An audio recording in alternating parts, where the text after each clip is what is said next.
Welcome in, everybody, to the Flagship Podcast. I am Chip Brown of Horns247.com, joined by the managing editor of Horns247, Taylor Estes. Taylor, it is January 10th. We are recording on January 10th, and we got news earlier today. First of all, TCU woke up today and wondered what hit them last night. A bulldog is what hit them last night. Yeah, and Uga wasn't even there. I know. Hey, maybe that's the key for Georgia, because we know when Uga was there when Texas played Georgia, it was not very favorable for the Bulldogs there. That's right. Is Texas the last team to beat Georgia in a postseason game? It's a good question. I think it is.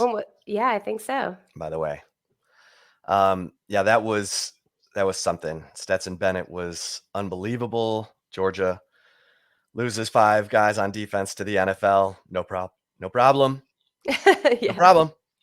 And that reload. Bowers, that tight end. Oh, good Lord. Yeah. TCU fans are gonna have those guys in nightmares. So tough, great season for TCU, but man, 65-7. Come on. So that bad. Can't happen in a championship game, a national championship game. Look how lucky we were to see Texas versus USC. Yeah. 2005. What a game. That was such a great game. No one's gonna talk about this national championship except for the fact that it was the Big 12's first trip to the national championship game, and it ended in 65-7. Exactly. Yeah. Texas fans are like, can we get to the SEC as fast as possible? But then you got to play Georgia in the regular season to get potentially. Yeah. To get a chance to get to the college football playoff. All right. So again, kudos to Sonny Dykes and Gary Patterson for putting that team together. But wow, I was not expecting that. Did you stop watching the game? Yeah. I around, I forget exactly what the score was at this time, but it was like right before halftime. I was like, okay, well, it's not too far gone at this point. I think it was like, I think at the time, it was like 31-7 or something. And I think that's what it was. And I was like, TCU's been a second half team. Maybe they can pull this off. And Georgia scored another touchdown. I was like, yeah, I don't think that's happening 38-7 at halftime. So I started watching early on in the third quarter. And once it just got, it just got carried away there. So I stopped paying attention. I still had it on, but I stopped paying attention. What about you? Yeah. I was like surfing channels. I think I was watching like the $100,000 pyramid at one point. I mean, it was just like, this is bad. Felt bad for Max Duggan because I thought he and Stetson Bennett had such cool stories coming into the game. But man, Stetson Bennett, that dude is an assassin. He was having so much fun out there, even early in the game. He was smiling, just like in between plays. He looked like he was just having the time of his life, like he was at a frat party or something. But he's 25, so probably not at a frat party. Yeah, but a dinner party. Yeah, dinner party. a dinner, sit down, cloth napkin. All right, on to Texas.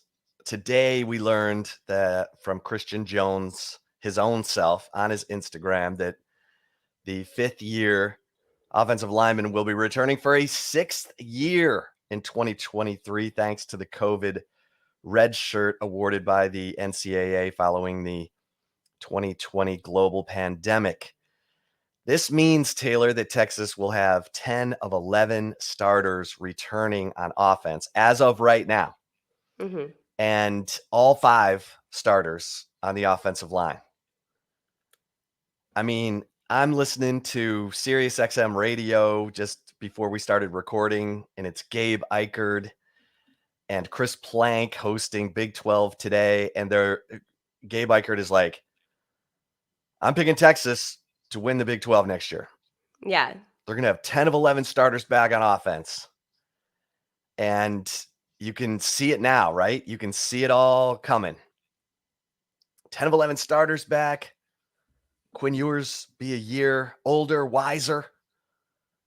Xavier Worthy, Jordan Whittington, throw in Isaiah Nayer. And that offensive line, we got to get Jonathan Brooks' hernia surgery fixed up right. But Ced Baxter's coming in. We're going to talk about the early enrollees here in a second.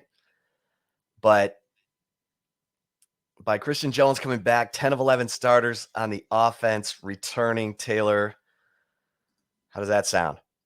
Yeah, I mean, you'll take that every day of the week, I think, Chip, like with especially in the current landscape of college football with the transfer portal, NIL, all of that. I mean, these coaches are essentially having to re-recruit their own roster almost every single year, in addition to finding and signing some of the top, talent in the country coming out of the high school ranks, and then also entering the transfer portal for positions of need. But I think that there's definitely going to be some people wondering how this is going to impact the development of some of the younger offensive linemen that were true freshmen this past year, like Cam Williams is a good example of that.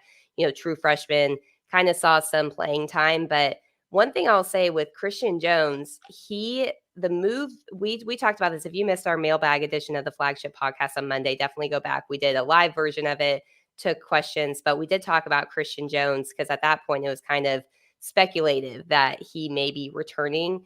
And at the end of the day, I mean, if you look back at what Christian Jones was in 2021 compared to 2022, it was a night and day difference of him moving from the left side of the offensive line to the right side. And it was a great move by Kyle Flood. It was, Christian Jones seemed to be very bought into moving to the other side of the line, and it paid off in a big way.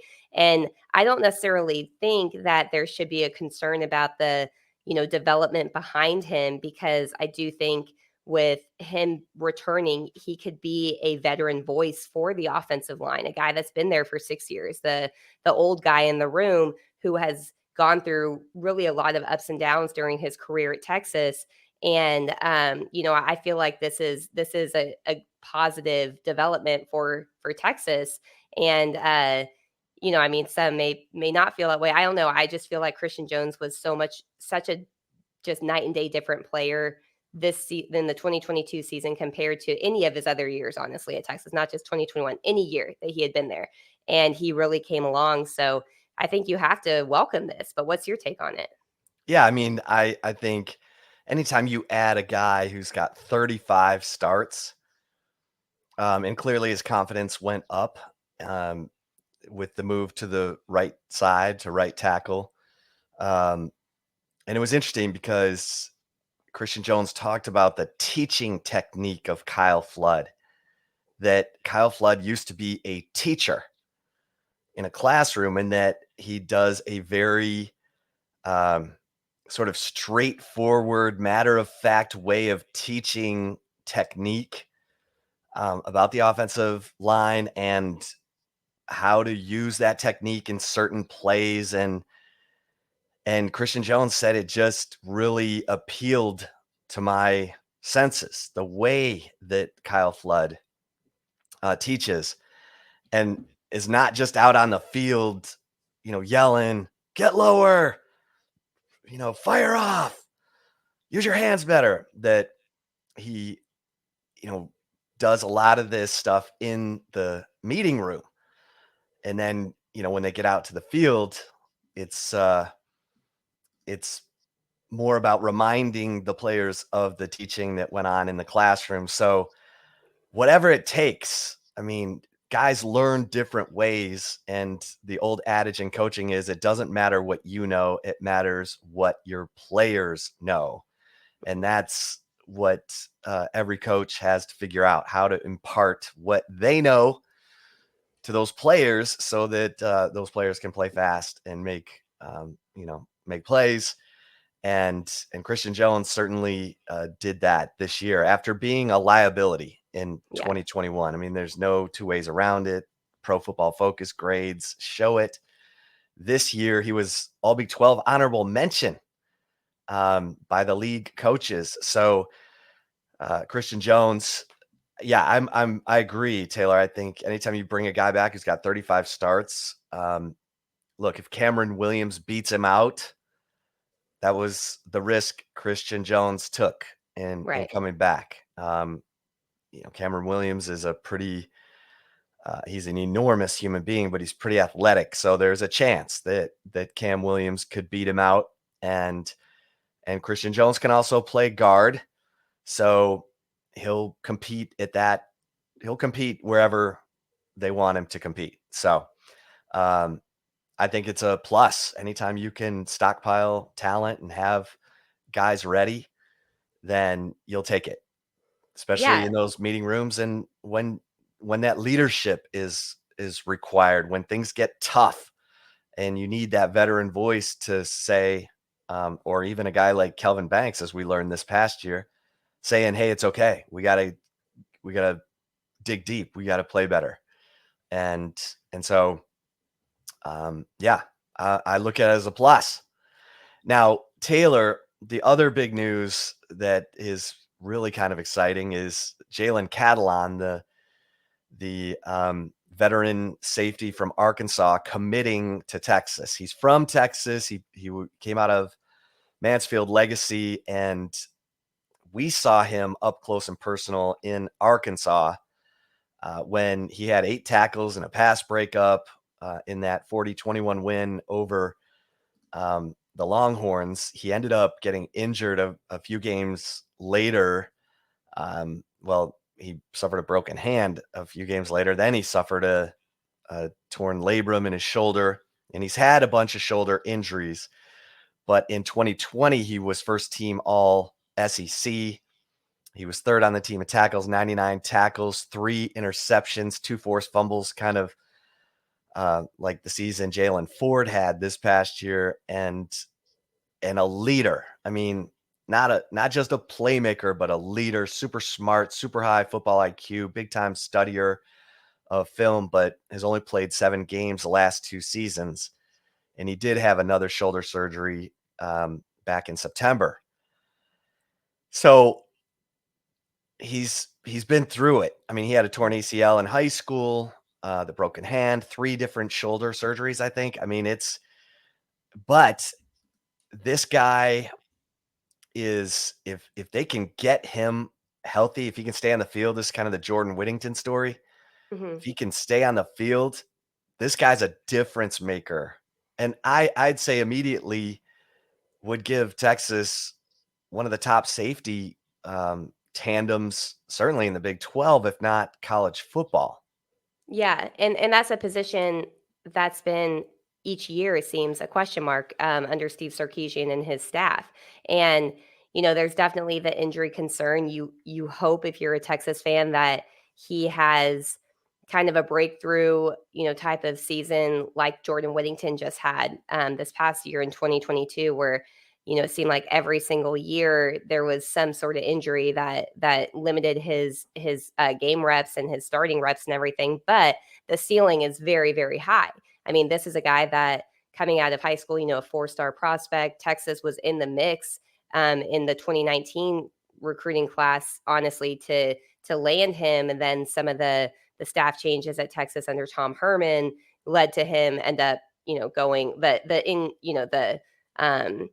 the questions around Texas led to him essentially signing with Arkansas. But this is monstrous, Chip. I mean, we, on Monday when we did our live show, I don't know if anyone picked up on it, but there was a reason why Chip and I both were like, keep an eye on this, keep an eye over at Horns 24/7, because it's moving fast and Texas is in a good position. I think, like, once we were finished, less than an hour later, he announced his commitment to Texas. But this is a monster edition, and it's a guy that Texas is not going to be in a position to where they have to mold him or teach him how to play safety, because that's one of the things that Texas has been in a situation with for the last 2 years. Brendan Schooler hadn't played on defense, let alone in the secondary, for I think it was 4 seasons. He was a wide receiver. They had to move him back. I think his first year at Oregon, he played defensive back. Then he transferred to Arizona State, was receiver, transferred to Texas, receiver, and then moved to safety. And then this year, Anthony Cook this past season moved from corner to nickel to safety. And those two ended up being I would say Anthony Cook especially ended up being a very reliable option for Texas. And that left a gaping hole with him leaving. And this is the prime type of player to fill that hole if he can stay healthy. And so this is going to, Torrey Becton and the strength and conditioning staff at Texas is really going to need to put a lot of focus on getting his body right so that he can play through a full season. But if that does happen, this is probably we're going to be potentially talking after the 2023 season about the biggest impact player for Texas. And it was the addition of Jalen Catalan, assuming he does stay healthy this season, Chip. Yeah. I mean, this guy, he's the kind of player who can diagnose, get everybody lined up so that everybody's playing fast. And that kind of player is invaluable. Those are the kind of players that Gary Patterson had one after the other at TCU. It's why TCU's defenses have been so good. And think about like Brandon Jones, what Brandon Jones was to Texas at the safety position. Yep. And it's been a minute. It's Texas had a string there for a while of one safety after another, with Michael Griffin and Michael Huff and then Earl Thomas and heck, even Blake Gideon on that 2009 team that played for the national championship. And then it's been, Kenny Vaccaro, and then it's, been up and down. And Michael Griffin came on with us here on the Flagship Podcast and was like, what is going on at the safety position? Yeah. Why isn't Texas just lining them up? And then under Tom Herman, they all left. Mm-hmm. Xavier Alford and Marcus Caldwell and Caden Stearns left early for the draft. He shouldn't Caden have. Stearns left early. And Tyler Owens. It's not coincidental that all those players left. Let's just call it what it is, right? So it's time. It's time. Yeah. And here's the thing. Jalen Catalan has a positive impact on the up and coming players, the Larry Turner Goodens, the BJ Allens, the Derek Williams, because Catalan, man, he can walk in the room and tell these guys, hey, I've been a part of it. I've been in the SEC. I was first team all SEC in 2020, and I know what it takes. And by everyone's account, heck, I talked to Jeff Traylor, the head coach at UTSA, who helped recruit Catalan to Arkansas. And he's like, he's as good as they come as a person, as a player. So this has a chance, like you said, Taylor, to be a monumental story for the 2023 season. And you just hope that that the doctors had a good day on the surgical repair of his shoulder, and then that the Texas staff can help him stay healthy, whether just take care of his body, even if he's got to put in the extra work to keep his body right so that he's able to stay on the field, because this would be big time. Yeah. And I mean, just to kind of put it into perspective, how big time this could be for Texas, Jalen Catalan in that 2021-2022 season at Arkansas, the year that Texas played at Arkansas, he only played in 6 games that season, yet he finished second on the team in interceptions, tied for second on the team in interceptions. He had 2 interceptions in 6 games played. He, I mean, if you look just even at his numbers for that season, he would have been on par to being one of the top producers for the Arkansas defense and during the 2021 season before his injury. And he only played, in half of the games. So that in itself should probably kind of show you what type of talent he is. Now you just hope if you're a Texas fan, you actually see it on the field in a healthy form or fashion. Yeah. Yeah. He's a special talent when he is on the field. And um, he arrived at Arkansas in 2019. And so he would have a COVID red shirt to, play in 24. If, something tells me if he had the kind of season he's hoping to have, he'd move on. Yeah. But just throwing that out there, Yeah, just keeping that in the, back of people's minds. All right, and he Taylor. could technically have 2 more seasons of Right. eligibility left. He's considered, I believe, a redshirt junior, or at least this past season. He had a true redshirt season in 2019. He only played in 4 games at Arkansas. 2020, the COVID year, that's the blanket one, played 6 games the following year, and then he had only 1 game in 2022, which he would have So he injured might himself. So fall. he may have 3 Yeah, he technically. might be Yeah. in that Frank Harris 7, whatever, 7 Yeah. years of college life. Mhm. Yeah. Okay. Well, first things first. Yeah, if he has a good season next year, he's probably one and done. I'll say Yeah. that. Yeah. But That's how high his ceiling is, so. yeah, just go to YouTube and flip on some of his highlights and you'll just start clapping your hands. All right. Taylor, the early enrollees who are already on campus. You ready to touch on a few of these? Yeah, absolutely. I mean, What do you wanna start obviously, with? Arch Manning, Mhm. whose picture is already, you know, been out on Texas football's Instagram. Uh, I- like it's like the first of those early enrollees to get his picture on the Texas football Instagram, Yeah. and rightfully so, I guess. The number one overall prospect in the nation in the 2023 class is on campus. You want to let the world know. And, um, this is when you look at the future and you say, okay, how's Steve Sarkisian doing? After 2 years, you say, well, he's doing pretty good because Yeah. he's landed 2 of the top quarterback recruits in Quinn Ewers and Arch Manning back to back. So you got to get the quarterback position right. We know that. And when teams have the quarterback position right, the coach looks a whole lot better and smarter. And so we'll see. Arch Manning's the kind of guy who's going to come in. He's going to work his butt off.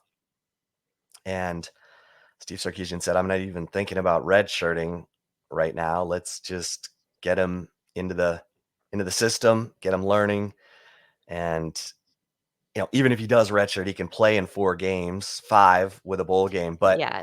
um, I'm just excited to see how he assimilates into this mix and see what we have, come the spring. Yeah. No, I think that's a fair assessment. I think, if you're a Texas fan, I would tap the brakes a little bit on expecting him to compete for the starting job, not just because not because he's, not capable of doing it or anything, but that hasn't necessarily been the plan all along. He has not been and Steve Sarkisian's not going to talk about this openly, but the Manning family kind of understands about well, they're one of the families that's going to understand probably better than anyone else out there about how the transition from the high school to the college game is different, just as the transition from the college game to the NFL is different. Takes a little bit of time. So there has not been any type of rush to get him starting reps or anything. But it's going to be really fascinating to just kind of see him, how he kind of gels with the team, from everything that we have heard. I mean, Arch is a guy that he keeps to himself. Him and Quinn Ewers, in a sense, are kind of similar in a way. Like I feel like they both kind of they have this like big spotlight on them, especially as recruits coming into the college game.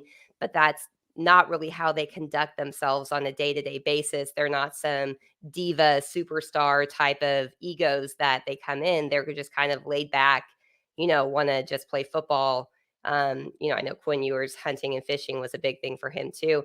But Arch Manning kind of has a similar type of persona, I think, surrounding him. So I feel like the transition is not going to be a difficult one from like they need to check his ego at the door or anything like that. But no doubt it's going to be fascinating to just kind of see how quickly he does go through get more ready for the college game. He was at a small school, a small private school in New Orleans at Isidore Newman High School.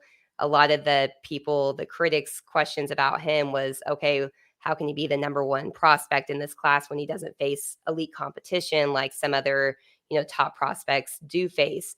The flip side of that, I've always said, is like, well, he also doesn't have very much talent around him either, and he still is in this position. So, this is going to it's a huge addition, like regardless of how it works in year one or anything like that, Chip. I mean, for Texas to be in a position to sign back to back number one overall prospects that both happen to be at the quarterback position is huge. I mean, that is, you've seen how many stories have you heard over the last decade plus about, oh, this quarterback really wanted to go to Texas, but Texas didn't recruit them.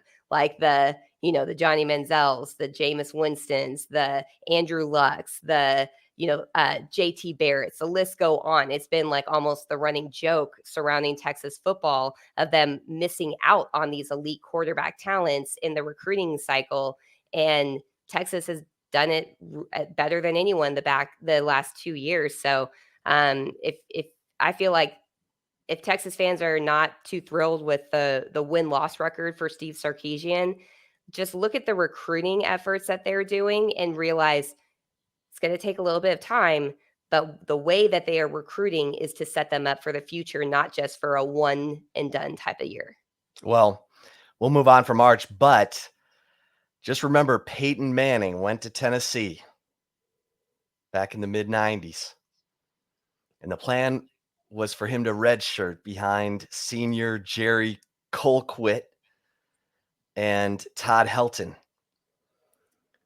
Colquitt got hurt in the first ball game, and Helton got injured, I think, in the fourth ball game.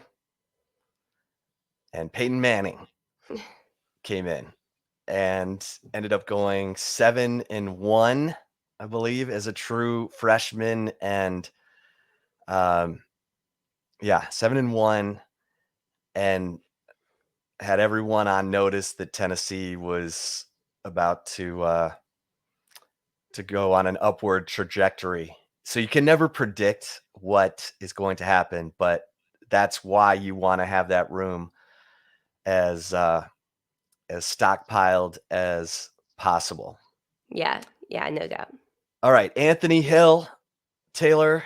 Chip's man crush of the 2023 signing class is Chips. I got co-man crushes in this 2023 recruiting class. Anthony Hill and Derek the Raptor Williams. I cannot wait to see what these guys do in spring football. I probably need to have you,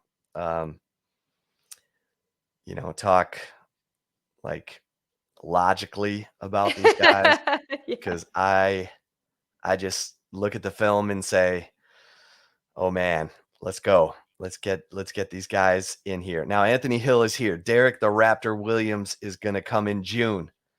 So he's going to have to pick it up quickly, like Kelvin Banks and Xavier Worthy did. But, Anthony Hill, I know the coaches were planning on, incorporating, well, Pete Kwiatkowski said, 2 or 3 of these freshman linebackers are going to have to play. We don't know who, but we need them. We need them to come in and get it done. And that's the truth. You lose DeMarvion Overshone, you lose Diamante Tucker Dorsey, you lose Devin Richardson, who was sort of a do-it-all backup who even played a little fullback for Texas. You got to have these guys come in and play. And I think Anthony Hill, that was a big selling point for him in the recruiting process, Taylor. Yeah, it is. I mean, he has a prime opportunity to really secure some quality, substantial reps from, once he, I guess, like his freshman year. And because of the departures, as you mentioned, of DeMarvion Overshone and Devin Richardson. And yeah, I mean, this is, I'm always kind of the tap the brakes when it comes to some of these, 5 stars, especially because I feel like, oh, and maybe it's everywhere, but I feel like a lot of times with Texas fans, it's like they see 5 star and they think instant freshman All-American. It's like there's only a handful of those for a reason, right? But I do think that Anthony Hill is in a prime position to really make a name for himself in spring football. You mentioned Derek Williams. He will not be enrolling early. He is a May, summer enrollee. But Anthony Hill, no doubt, has all of the tools to essentially make a claim for at least a lot of reps coming off the bench, if not a starting role for the Texas defense. And that's the best case scenario if you're a Texas fan, if that does happen because of the departures on that defense. Now, there are some other type of, players that I guess could come in too at linebacker. I would say Jeff Choate, Pete Kwiatkowski did a really good job at recruiting the linebacker position this year, but I think all eyes are kind of on Anthony Hill to be the guy to make a name or a claim for starting reps in spring football. Yeah, I mean, people look at Harold Perkins going to LSU and earning all SEC honors as a true freshman. That's rare. Hmm. That's rare. And Derek, Very even rare. Derek Johnson, who's kudos, congrats to Super DJ because he's going into the College Football Hall of Fame. But I remember his freshman year, and he was like a cheetah who just had to be tamed because he was so fast and so big and so physical, but he would, he would move. They could get him to overreact, over pursue with misdirection. And, Greg Robinson, Derek Johnson will even tell you, Greg Robinson is the one who taught him, don't move, you know, until till you've seen your keys and like sit there for a minute or count to one. Don't just, look at the flow of the line and start moving. And he really trained him to watch his keys and not get out of position. And that's Derek Johnson. I Yeah, mean, he's going to the College Football Hall of Fame, but as a freshman, exactly. he had to be, Colorado in that I hate to bring this up. DJ's going to be furious with me, but in that 2001 Big 12 championship game that Texas woulda, coulda, shoulda won if Major Applewhite had come in the game sooner, Colorado ran all kinds of misdirection to get Derek Johnson to over pursue and run himself out of the play. So there's a huge learning curve. Not everybody walks in and does what Harold Perkins did at LSU. And Anthony Hill is an inside linebacker. And that's Jalen Ford right now. So he can come off the edge. And look, the Cowboys have shown you with Dan Quinn that Micah Parsons can play anywhere. Let's see if Anthony Hill's that kind of athlete that they can, have him playing some inside linebacker, playing some strong side linebacker coming off the edge. I think they feel like they can use him in multiple ways. So And that it's would be the best case scenario too, if that is the case for Texas, if they can kind of cross train him at different places. right. And coming in early makes all the difference in the world in terms of learning the system, getting comfortable. Taylor, we've got Jonte Cook, Yeah, another Cedric and Cedric Baxter. Baxter. Where do you want to go first here? Well, I think we can kind of go one to the other. Let's Cedric Baxter was the higher rated prospect. He was between Arch Manning, Anthony Hill, Cedric Baxter, Jonte Cook. The four of them make up the Texas 4 5 star signees. So let's start with Cedric Baxter because this is a guy that has another one that could have a prime position, especially if Jonathan Brooks's hernia surgery, which he, from what sources had told me, he got right after the bowl game. Like I haven't nailed down the exact day, but it was within 48 hours from the Alamo Bowl. Jonathan Brooks underwent surgery to repair a hernia that he had been playing throughout the 2022 football season. From early word is he should probably be in a position to contribute at some point in spring practice. I haven't been given a set timeline, but if Yeah, the he is, timetable for that surgery recovery is usually 4 to 8 weeks. yeah, and his was not a sports hernia from what I can gather. So there's a little difference. I mean, you never know. I've always tried to be very cautious with being too in detail unless it comes directly from a doctor, of what like the time frame is. There's optimism that he will be ready at some point in spring football. That's what I would be safe with saying right now. But it also means that it may not be the start of spring football, which could present an opportunity for Cedric Baxter to come in as an early enrollee and compete with Jaden Blue with some early spring reps, Chip. Yeah, I can't wait to see what kind of a personality Cedric Baxter is. I know from his film, I've said he looks like a young Adrian Peterson. I mean, both 6'1", 220, upright. I mean, for you old schoolers, Eric Dickerson, that upright running style. And he gets north south and he gets going, and not real, still a bit of an unknown in terms of catching the football, but and he'll need to catch the football because in Steve Sarkisian's offense, you got to catch the football. That's probably, he knows Keelan Robinson can catch. Yeah. Keelan Robinson, 6 catches in the Alamo Bowl. So, Jonathan um, Brooks first touchdown of the game, yeah, catch and run touchdown. yeah. Well, yeah, Jonathan Brooks, yeah, and we know Jonathan Brooks can catch it. So Mhm. I'm excited. I don't have huge expectations for Cedric Baxter. I think I want to see Jonathan Brooks healthy, and because I feel like he's a special talent and someone who's ready and chomping at the bit. And sometimes you can't keep great players off the field. I mean, Adrian Peterson ran for 1,900 yards as a freshman. It was ridiculous what he was doing out there. So I'm not saying that, but Yeah. I was gonna say, again, tap the brakes on that one. I will say one thing. My father-in-law was a longtime, high school football coach, coached in Palestine, Texas, saw Adrian when he was in, junior high, watched him, in his, high school seasons, and he's said that there's one player he has ever seen personally that probably could have transitioned from high school to the NFL. One in his 30 plus year career coaching in the state of Texas, where some of the best players in football history have come out of. And his only one he said that might be able to do it was Adrian Peterson. So just not saying Cedric Baxter is going to be that guy right away, but there's definitely some measurements and measurables look very similar, and the way that they're hard to tackle too. That's the yeah, Adrian Peterson, mhm. only freshman to finish runner up in the Heisman Trophy True ballot. freshman. Yeah. Yep. So no expectations like that Yeah. for Cedric Baxter, but high expectations for Jonte Cook, Taylor.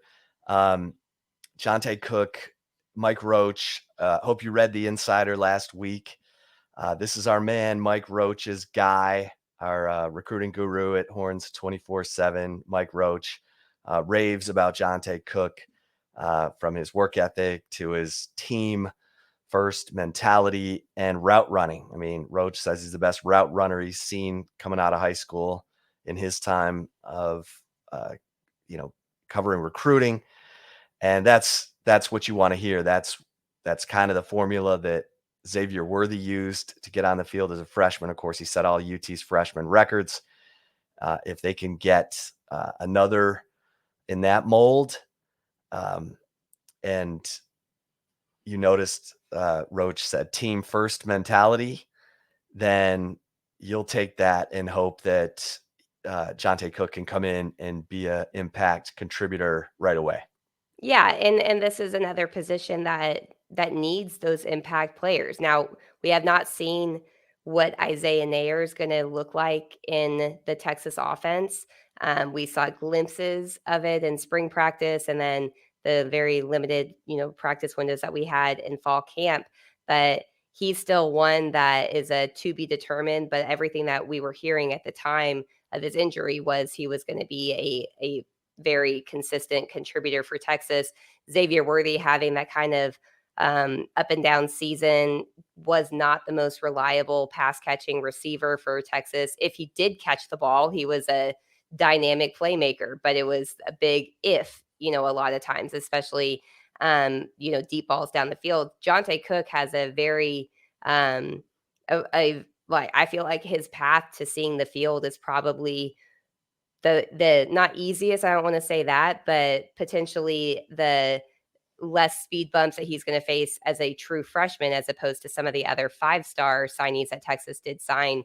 And, yeah, I mean, if you talk to Mike Roach will straight up tell you that Jonte Cook is, like, one of his favorite recruits that he has ever covered, not just in the 2023 class, like, ever. And it's not just because of the type of guy he is away from football, but also because of the player that he is. And he is, from all accounts, a quality player away from the game too. So he has a very high ceiling, I think. And the more type of guys like this, Chip, that Texas can add at the receiver position, the better, especially with the receivers coach role currently vacant with Brennan Marion. He was announced. He officially was announced as UNLV's next offensive coordinator. So he will not be there. Steve Sarkisian, there's a job posting already on UTexas jobs website for an assistant coach to replace Brendan Marion. So that's still kind of up in the air. But regardless, I mean, I feel like the talent that Jonte Cook has is going to, maybe the position coach isn't going to matter too much. It's just how he fits into Sark's offense. And we know that Steve Sarkisian thinks very highly of him. Yeah. And if he's that good, Sark will find a way Mm-hmm. to get him on the field and play both Worthy and Cook. Sark is not a prolific rotator of receivers, and that is tough for the young guys. We saw Savion Red, get a little frustrated, and it's the exact opposite of how it was under Tom Herman, who left it up to the position coach to rotate players in. And sometimes you're looking out there on 3rd and 6 and wondering, what are those receivers doing on the field? But Yeah.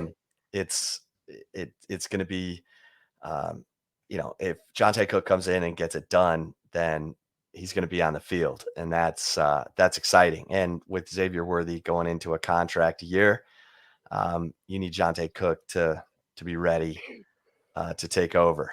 So, All right, you want to go to Taylor, some group of the 4 stars that there are, Chip, too? yeah, I mean, Malik Muhammad, this guy, from what Pete Kwiatkowski was telling us at the Alamo Bowl, he's 6 foot, 175-pound corner, long arms, the prototypical frame that you want, is, embraces every one-on-one situation, loves it, loves being left on the island. We'll see how that adjusts to the college level, but you want that. I mean, that's what you want. And the number 41 overall player, the number 5 cornerback in the country. And, this is a guy who gives you length, and if he's that good and he can handle the island, then he's going to be on the field. Ryan Watts, we know, has shown his ability on the boundary side. You got Terrence Brooks. You got a lot of young guys at that corner position. Jalen Gilbo, Austin Jordan, Xavion Bryce. Unfortunately, none of those guys are in the portal. I mean, that again tells you about the culture and in the direction that Pete Kwiatkowski has this defense going. These guys are bought in, and they all want to compete for that opening with Deshaun Jameson moving on. Yeah, and that should go to show too, Texas fans, the ones that have been quick to jump to fire Pete Kwiatkowski after the 2021 season, even some games in 2022, like Texas Tech, Oklahoma State. If they're, I mean, the fact that they're able to keep that side of the ball intact from in the in the present, transfer portal era of college football, that in itself says something that it may not be said publicly a lot, but it says a lot. I think that that's huge. It's absolutely huge. It's so easy for these guys to leave, if they feel like they're not getting enough reps or not getting the respect or getting a fair chance or a fair shot at playing time. And that has not been the case. And that speaks volumes for what Pete Kwiatkowski starts with him on the defensive side of the ball. And then some of his assistant coaches too, and kind of keeping them locked into wanting to play. I think that Malik Muhammad is going to be an interesting one. The other one that I'm very interested in, this is on the other side of the ball, is DeAndre Moore, the wide receiver out of St. John Bosco in California. He's a top 100 prospect. One of the later additions that Texas did add to this. He's an early enrollee, but Greg Biggins, our national recruiting analyst at 24/7, he is under the impression that he actually may have a long-term future playing on defense, even though he wants to play receiver. Texas signed him as a wide receiver in the 2023 class, but that's when I'm, in reading. I've known Greg Biggins for years, and Biggins is one of the best in the game, and so in reading his evaluation of DeAndre Moore and him saying that his long-term future may be in the secondary with his upside may be there. That's going to be interesting to watch. And, especially in the years, not in 2023, but probably in the years moving forward, depending on what the depth is at both in the secondary and also at wide receiver. Yeah, we got Michael Griffin talking about Trey Wisner, the running back, and really good, catcher of the football. Looking like a safety to him. Said he reminds me of me. Mm-hmm. Michael Griffin played running back coming out of Austin Bowie High School. And then Biggins also. But look, the truly great athletes, you can move them anywhere and they'll make plays. The other guy who I'm really intrigued by, Taylor, is Colton Vasek. He's 6'6", 225. His dad, Brian Vasek, played at Texas in the 90s, and everything you hear about Colton Vasek and Mike Roach said it too, is the mean streak, the no nonsense. He's the no nonsense guy in this class, Mike Roach said. He doesn't talk a lot. He's the type of guy who's just all about the work and is about it every day. Of course, played on those dominant teams at Westlake that won 3 straight state championships. So I'm really intrigued by Colton Vasek. Of course, he comes from Westlake, same place Ethan Burke came from, kind of a similar build. Those guys could end up, being big time impact players for the Longhorns. Yeah, and you want guys that are edge rushers to have that kind of like mean streak, the saltiness. You want to see it, the dogs essentially. You want to see that dog mentality on the field. He, obviously has a bloodline where his dad played at Texas. His dad's, according to Mike, one of the better defensive line coaches in the state of Texas. He, Brian Vasek, he also coaches at Austin Westlake. Yeah, you want to see those no nonsense, salty kind of chip on their shoulder type of guy playing at the edge rusher position. And that's one that, I think that Texas has done a really good job recruiting at, but there really hasn't necessarily been a definitive like starter right now, with Ovia Gofu going to the transfer portal. That tells me that the staff is looking at some of the younger guys, with Ovia Gofu moving on after he was a transfer from Notre Dame. But that's another prime opportunity. And the same goes also, Chip, for Darian Gillette, an edge rusher out of Teague High School. He's an early enrollee. He was number 124 overall prospect. He was 2 spots below Colton Vasek as the number 19 overall edge, where Colton Vasek was number 17 in the country in the 2023 class. Another one that is going to be coming up. He's from a smaller school, so I would say, and maybe this isn't fair. My ultimate kind of assessment of smaller school guys as compared to say a guy like Colton Vasek, who's played 6A high school football in competition against some future Division I Power 5 type of prospects. I would say that Colton Vasek may be in a position to make a name for himself a little bit more than Darian Gillette, but there's no doubt that Darian Gillette, he's a really talented guy, a top 247 type of prospect too. Both of them will be early enrollees at the edge position. Yeah. I mean, it's exciting. It's exciting times, and 15 Mm-hmm. Early enrollees for Texas. But Taylor, you ready for some love it or leave it? Actually, before we get to love it or leave it, I should just say that the Texas basketball program finally made players available in a media press conference setting, not a post-game setting. So this was the first time this week we got to speak to players on the basketball team since Chris Beard, A, was suspended without pay on December 12th, and then B, terminated on January 5th. And I'll say this, Taylor, these guys, these veteran players, we talked to Marcus Carr, not the Heisman Trophy winning running back, Marcus Allen, but Marcus Carr, and Timmy Allen, and Brock Cunningham.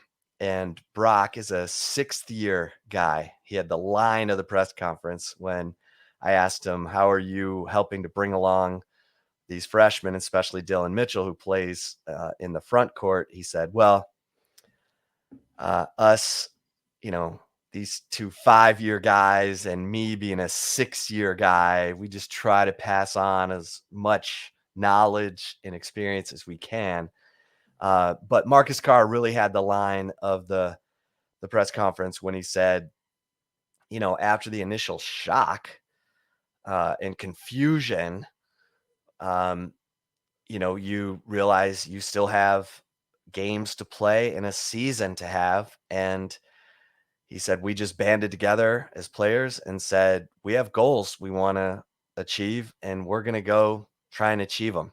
And it's such a mature approach, and all these guys just seem like they didn't ask for this. We've talked about this, Taylor, here on the Flagship Podcast. They didn't ask for this, and they're going to be judged by whether they go to the Final Four with or without Chris Beard. And it's unfair to them, but life isn't fair. And now we'll just see what they can make out of this season. But having those veterans and showing the kind of defensive performance that they showed last Saturday in Stillwater after being embarrassed at home by Kansas State, giving up 116 points. They hold Oklahoma State to 46 points in a really gutsy, had to have it again down the stretch, back and forth game, and finished the game on a 12-1 run, thanks in large part to their stingy defense. And so just really impressed. And Rodney Terry as well, of course, the acting head coach, who, was asked, hey, you suddenly in fear for your job now, with everyone talking about already who's going to replace Chris Beard. And Rodney Terry said, look, I'm in the moment. I'm trying to live more in the moment. He said, I lost my father this past August. That's devastating. Not this, Mm-hmm. And he said, Chris Beard's like a brother to me, but situations happen. And he said, this is, we're still playing a game we love. We're still coaching a game we love. It's not like losing a loved one, a parent or a father, like Rodney Terry lost in August. So again, you just cheer for these guys because they're gonna go out there and try and make the best of this season. Yeah, it's not about one guy; it's about the team, and sounds like they're taking that team mentality. Yeah, and fortunately, they do have a bunch of veterans, guys who've been around long enough, who've probably seen enough and been through enough that they can say, "Hey, I just want to win. So let's go get it done." All right, Taylor, you ready for some love it or leave it? I am. Before we get to love it or leave it, we're going to take a really quick break, but stay tuned. We have more Texas football talk coming up. We'll be right back. And if you're watching us on the Horns 24/7 YouTube channel, we will roll on here. Chip, you ready for my first love it or leave it? I'm ready. All right, first one, love it or leave it. It's hard to get excited about landing a commitment from Arkansas transfer safety Jalen Catalon because of his injury history. I mean, I can see where people would feel that way, but I'm all about the intangibles that this guy brings. So I'm gonna leave this. I'm excited. Um, I'm probably wishful thinking that everything's gonna be fine with that shoulder. That the doctors had a good day. But the thing I like about Jalen Catalan in that safety room is his presence, his experience, his ability to help young players come along because Texas has 3 who they need to come along, and Larry Turner Gooden, BJ Allen, and Derek the Raptor Williams. And a guy like Jalen Catalan can help. I mean, Jaron Thompson is emerging and as a leader, as a playmaker, but he's not been all conference like Jalen Mhm. Catalan has, and that the all conference in the SEC. And as you Exactly. I was said, going to say, yeah. he had 2 interceptions in a season where he played 6 games and Mhm. finished tied for the lead. I think he was 8th on the team in tackles that year, and he only played in 6 games. I mean, the guy is a special player, and so I'm gonna leave this. I'm excited already if you can't tell. Taylor, how about you? Yeah, I'm going to leave it too. I think that, all SEC says enough right there, and regardless of what his injury history has been, it's not some guy that's had all these injuries that has never proven himself at any level of college football, let alone in one of the, what people view as one of the premier conferences in college football. So yeah, I'm gonna leave it. I know I would, keep realistic expectations just because of the injury history that he has had, but Jordan Whittington just had a very healthy season, and nobody thought that was ever going to happen because he had 3 years of not healthy seasons. So things can, you know, the right strength and conditioning staff, the right surgical team, the right medical professionals can really do wonders for the future. So I'm gonna leave it and say you can get excited for sure. If he gets injured, don't be cussing him because it's been on the track record there. But Yeah, it's the and what only does it say good thing about of this that. guy? How Yeah. much he loves football, that Oh yeah. he just keeps battling back. These are long, tough rehabs. Heck, he might be a guy like Jordan Shipley who rehabs too much, and that will come down. That'll be important for um, this Texas training staff to see how they can help him. All hmm right, love it or leave it. Number 2. Second one, love it or leave it. Christian Jones announcing he's returning for a sixth season actually holds up the development of a guy like Cameron Williams. I'm gonna leave this one too because I think Cameron Williams' development is on Cameron Williams, and it's up to the coaches to determine who's the best player. I mean, um, look, I know some people were like, "Well, where was Jalen Ford last year? Why wasn't he on the field last year?" Don't tell me it's about the coach. Well, it is about the coaches. The coaches have to determine whose development is where. And last year, it was Christian Jones. If Cameron Williams, the massive 2022 offensive line recruit who may have the longest arms in the history of offensive linemen, um, has progressed enough, then he's going to play, and Christian Jones will have returned for a sixth season for because he loves college and he loves being around football and he's getting another graduate degree.